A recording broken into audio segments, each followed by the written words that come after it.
tenemos cierta como reverencia y culto al mal humor. Las personas como contracturadas de cara, con el ceño bien fruncido, con la mandíbula bien apretada, ojalá como con bruxismo, bien amarga ella, y bien amargo, extrañamente son personas que son valoradas como cultas, creíbles, maduras, inteligentes, suponemos que saben, porque con esa cara algo tienen que haber aprendido, digamos. Además, generan como cierto respeto social, porque uno supone que con esa cara tienen problemas importantes, por lo tanto uno como que los deja solos, como para que reflexionen sobre su proceso. Y estos personajes han ido adquiriendo un valor de estatus intelectual muy marcado, donde además ellos y ellas tienen como el hábito de hablar en difícil. Porque si hablan en complicado y si nadie lo entiende, es un problema el pueblo, ¿me entienden? Ellos no van a bajar ni cagando, el pueblo tiene que subir. Por lo tanto, hablan en difícil y además se alejan de la realidad cultural a la que pertenecen, digamos. Si este personaje es chileno o chilena, él no es chileno. Entonces él habla de este país, habla de así son los chilenos, pero él no pertenece o ella no pertenece a ese grupo selectivo.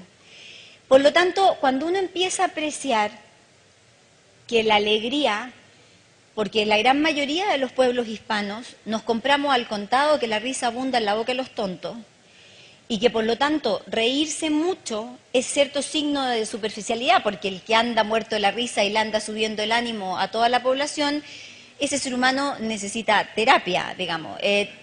Todo el mundo le dice, madura, la vida no es así. De hecho, hay organizaciones laborales, y conozco muchas porque en la investigación me tocó ver a varias, donde se ha despedido a gente porque se ríe mucho en el horario de trabajo, porque la risa es apreciada como falta de productividad. Para estar concentrado y ser productivo hay que tener como careculo, digamos. Es como... Porque además no se puede manifestar goces en ese estado, porque ¿cómo vamos a estar gozando el tema del trabajo? Porque además le hemos dado tan mala prensa a la responsabilidad y al deber, que claramente la alegría como fenómeno es castigada.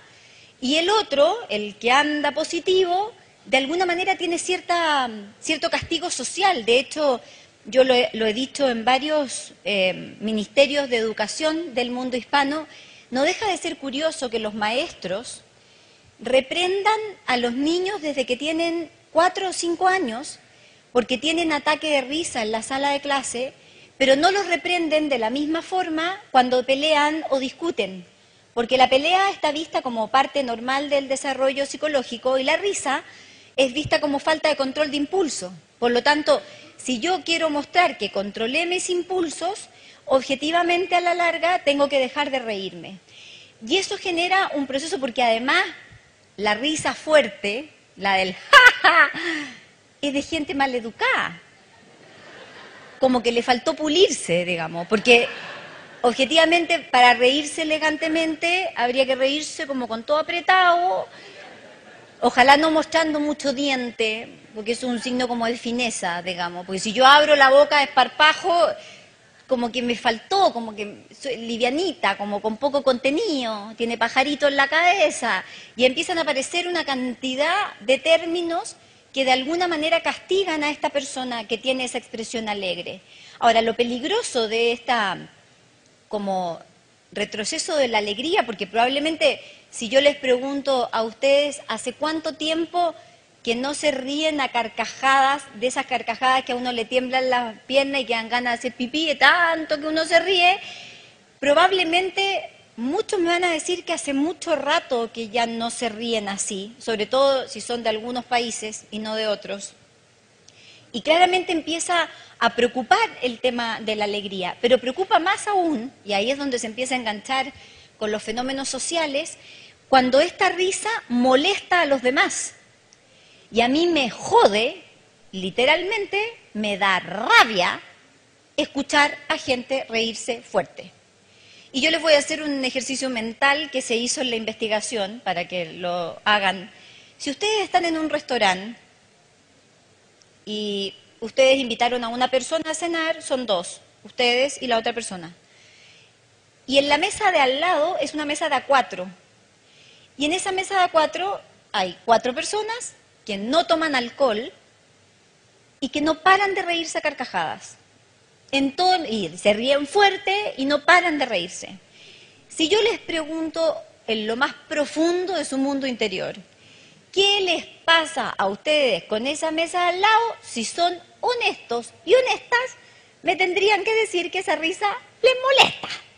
Y que algo van a hacer, cualquier cosa, como llamar al garzón para decirle a la mesa que baje el volumen, lo que sea, para que esa persona deje de reírse.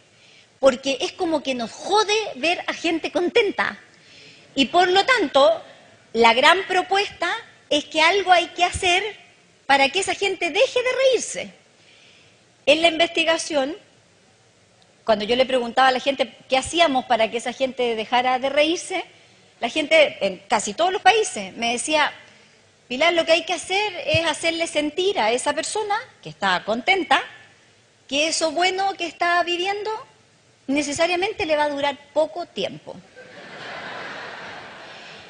A ese mecanismo yo le puse ser anticipador de desgracia, que es una virtud que tiene tanto pelotudo.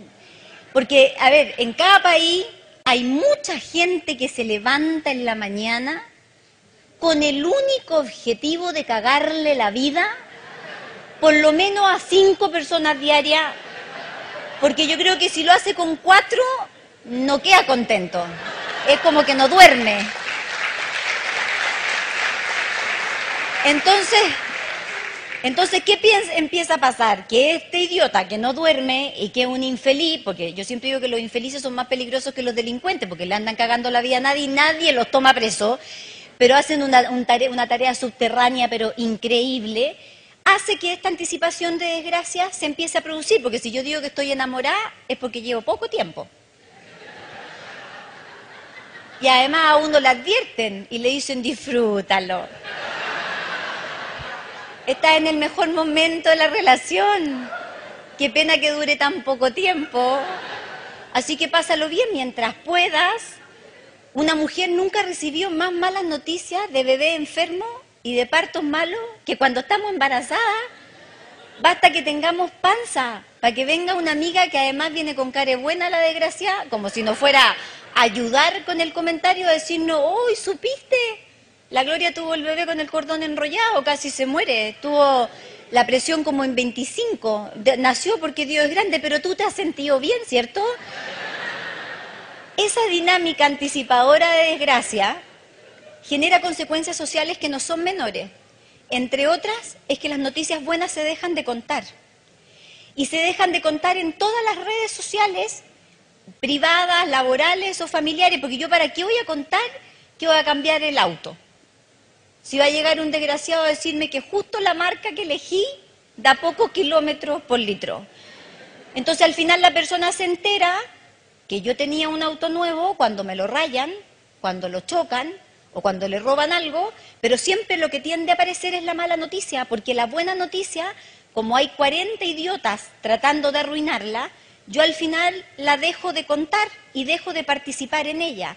Y la otra consecuencia es que hace que en los pueblos nos volvamos o se nos dificulte la ilusión como proceso. Y por lo tanto, por ejemplo, en términos de cosas más económicas, cuesta mucho que en los países donde hay más anticipación de desgracias, y Chile es uno de los que tiene un alto rating en eso, objetivamente cuesta mucho que haya emprendimiento, porque basta que a alguien se le ocurra que quiere vender chocolates envueltos en marshmallow para que tenga 40 personas que le digan no te va a resultar. La gente se está poniendo a dieta, ya no compra chocolate, la verdad que busca por otro lado porque en realidad no funciona. Entonces al final, este proceso que debiera ser libre en términos de la expresión de la alegría, se empieza como a atrofiar. Por lo tanto, ya con la alegría tenemos problemas. La pena, que es la otra emoción, tampoco es una emoción que se puede expresar libremente. Hoy, en todas partes, un buen funeral es cuando la viuda está drogada y recibe a la gente como si fuera un cumpleaños, porque no entiende nada, porque si la señora está agarrada al ataúd, llorando, todos los que estamos aquí diríamos, tráiganle algo que la calme, porque objetivamente, así como nos molesta la alegría, la tristeza cada vez más es un proceso que dejó de tolerarse mucho tiempo. Entonces, países como Chile, Perú, por ejemplo, también, que ya estamos llenos de farmacias, tenemos por metro cuadrado, pero líderes en todos lados, donde la mitad de los países toma pastillas para levantarse y la otra mitad para dormirse, y objetivamente lo que implica esa sobremedicación es una anestesia emocional para no sacar la emoción hacia afuera y no tener el espacio de expresarla, donde si a cualquiera de nosotros, como nos ha pasado a todos en la vida, se nos muere alguien que queremos, tenemos en promedio, de acuerdo a la investigación, 3 meses como tiempo tope para expresar la tristeza frente a esa pena. Porque objetivamente, después de esos 3 meses, si yo digo que tengo ganas de llorar, a mí me van a retar. Y me van a decir, ¿pero cómo? Si ya pasó, da vuelta a la página, hay que seguir para adelante, déjalo descansar. Y cuánta frase imbécil hay para tratar de apurar el proceso, porque así como molesta la risa, también molesta la tristeza. El miedo, que es la otra emoción, dejó de tener el elemento protector que tenía en su momento. Cuando yo era adolescente, a mí el miedo me protegía. Si yo tenía miedo era porque ahí algo me indicaba que había riesgo y por lo tanto no me tenía que meter. Hoy el riesgo se prueba en la medida que se atraviesa. Por lo tanto, valiente es el que maneja 150 kilómetros por hora, porque el que maneja la velocidad permitida es aburrido. Entonces dejó el miedo de tener este elemento productor. De hecho, uno de los ejemplos que aparecieron en la investigación con respecto a esto es lo que pasa en los parques de diversiones. Cuando yo era chica, me refiero de edad porque siempre he sido chica, pero yo no iba a un parque de diversiones, mi mayor expresión de adrenalina era subirme a un carrusel, donde yo generalmente elegía el delfín, y me subía a este delfín y al son de la música clásica, este delfín bajaba, subía, y mi máxima sensación de independencia era cuando este delfín daba la vuelta y yo veía a mis papás de lejos y les podía hacer ¡chao! Porque yo sentía que era autónoma, pero esa era la máxima adrenalina la que uno podía. Si hoy día afuera de cualquier parque de diversión no hay una ambulancia, porque a la persona le dio problemas cardíacos o le dio problemas gástricos, los juegos son aburridos. Disney tuvo que reestructurar, y yo participé en algunas cosas de eso, todo el tema emocional de sus juegos. Y hoy día los juegos de Disney tienen que provocar taquicardia y dolor de estómago. Si no producen esas dos cosas, el juego no está aprobado. Porque está el nivel de anestesia emocional en el que vivimos, que necesitamos subir el tono de las cosas que vivimos para despertar emocionalmente y por lo tanto volver a sentir que estamos vivos, que es lo que esos juegos hoy día nos producen. Lo mismo pasa con la crisis que hay en el humor en muchos países, porque hoy día para reírse, ese humor cada vez se tiene que hacer más grotesco, más pornográfico y empezar a subir de nivel, porque el humor simple del Chavo del Ocho, objetivamente ya hay muy pocos países a los cuales aún les sigue sacando carcajadas, digamos, y eso tiene que ver con nuestra anestesia emocional, por lo tanto nos queda la rabia. Y la rabia sí es una emoción validada por todos, porque si yo me enojo, a mí me prestan atención. Por eso funcionan las manifestaciones, porque toda la injusticia social que existe en nuestros países y la tremenda desigualdad se expresa a través de esa emoción.